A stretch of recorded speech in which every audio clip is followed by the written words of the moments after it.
اللہم صلی علی محمد و آل محمد۔ محترم حاضرین اور سامعین، ایک نئی ویڈیو لے کر آپ کی خدمت میں حاضر ہوا ہوں۔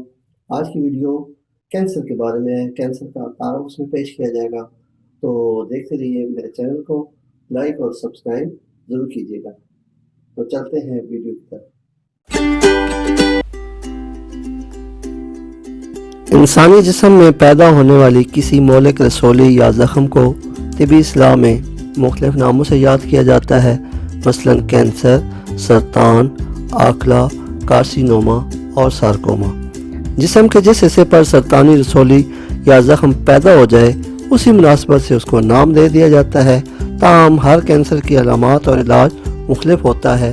کینسر کا دائرہ بڑا وسیع ہے، یہ دنیا بھر کے انسانوں کے علاوہ جانوروں کو بلکہ نباتات کو بھی ہوتا ہے۔ انسانوں میں کینسر ہر ملک و قوم کے باشندوں میں پایا جاتا ہے۔ ممتاز ڈاکٹر EH سمال پیج لکھتے ہیں، سرطان انسانی جسم میں خلیوں کا غیر معمولی پھیلاؤ ہے۔ غیر معمولی اس لیے کہ عام لوگوں میں یہ موجود نہیں ہوتا۔ یہ نیوپلازم یا نئی پیدائش بھی قانون قدرت کے مطابق کسی عمل کا رد عمل یا کسی وجہ کا نتیجہ ہوتی ہے، اور وجہ اس جسم میں موجود ہوتی ہے جس میں سرطان ہوتا ہے۔ بیماری خواہ کوئی بھی ہو، اس کے خلاف مزاحم ہونے کے لیے ذہنی طور پر تیار رہنے اور مکمل اعتقاد کی ضرورت ہوتی ہے۔ ڈاکٹر جے لوری سرطان کے بارے میں کہتے ہیں، سرطانی رسولی کے اجزاء ترکیبی جسم کے اس عضو یا مقام سے بالکل مختلف ہوتے ہیں جہاں رسولی بنتی ہے۔ اس میں ارد گرد کی بافتوں کو اپنی نوع میں تبدیل کرنے کی قوت ہوتی ہے جو دور دراز اعضاء میں بھی اپنی شاخیں پیدا کر سکیں۔ اس رسولی میں خود شکستگی اور توڑ پھوڑ کا رجحان غالب ہوتا ہے اور مریض کی زندگی کے ضیاع کا خطرہ بھی۔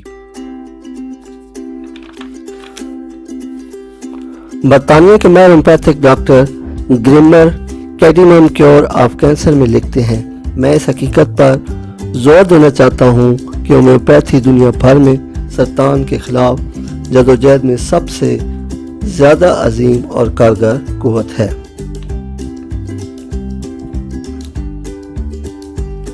قدیم اتباع کے مطابق کینسر ایک موذی مرض ہے جس کی وجہ سے مریض کو سخت تکلیف اور اذیت ہوتی ہے۔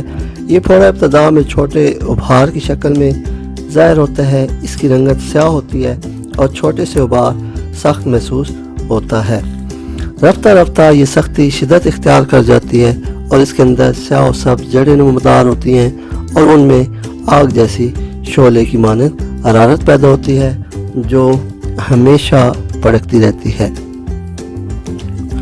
کینسر کی کسی ایک قسم کے بجائے کینسر کا اگر تجزیہ کیا جائے تو کینسر ایک بیماری کا نام نہیں ہے، بلکہ اس کی بہت ساری اقسام ہیں جن کا علاج بھی مختلف ہوتا ہے۔ دور حاضر میں کینسر کا باعث بننے والے وحشیانہ صفت خلیوں کو ختم کرنے کے لیے دواؤں کے ساتھ ساتھ سرجری، تابکاری اور زہریلے مادے یعنی کیمو تھراپی کے طریقوں کو بھی آزمایا جا رہا ہے۔ کسی بھی مرض کی جڑیں جسم سے اکھاڑ پھینکنے کے لیے یہ سائنسی اقدامات کافی ہوتے ہیں، لیکن کینسر کے علاج میں اگر چند خلیات بھی کسی طرح بچ نکلنے میں کامیاب ہو جاتے ہیں تو خلیات کے پھیلنے کا نہ رکنے والا سلسلہ دوبارہ شروع ہو جاتا ہے۔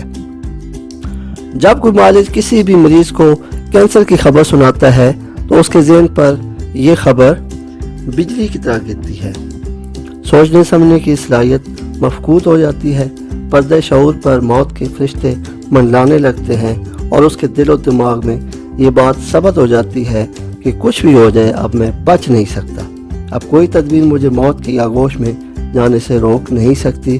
اس خوف کے باعث اکثر مریض وقت سے پہلے انتقال کر جاتے ہیں۔ ان کی قوت مدافعت اس قدر کمزور ہو جاتی ہے کہ وہ اپنے آپ کو اس موذی مرض کے خلاف مزاحم ہونے سے معذور سمجھ لیتے ہیں۔